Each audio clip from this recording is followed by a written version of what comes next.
Sabi nila, nakakabawas daw ng pagkalalaki ang paggagawa ng gawaing bahay.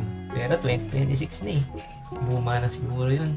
Nung nag-asawa kasi ako, ang mahalaga na lang sa amin is maging healthy kami, makawork kami ng maayos, wala masyadong misunderstanding. At mahalaga syempre, nagmamahalan kami talaga. Doon na din talaga yung tulungan sa lahat ng bagay. Nakakatuwa ka na marami na ang Pilipino na nakakaintindi. Dati kasi, porkit lalaki ka o ikaw yung asawang lalaki, parang nasa isip mo na hindi mo porte ang mga gawain ng bahay. And yes, alam ko may sarili-sariling role ang mag-asawa.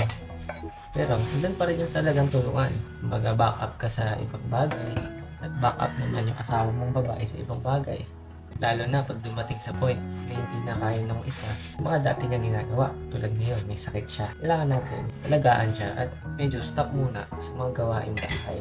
One of the reasons din na binigyan tayo ni Lord na makakasama sa buhay, di lang para maging masaya tayo, para may mag-asikaso sa atin, pero para magmahalan din tayo na pwede mong pakita through acts of service. Sabi nga sa mga nagiging successful ang marriage daw is parang teamwork.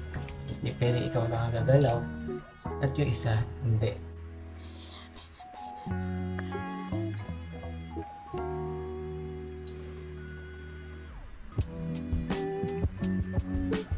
Lawa daw ganito. 2 full teaspoon.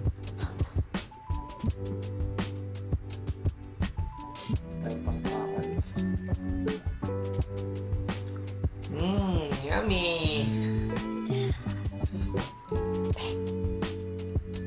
Ano na tubig?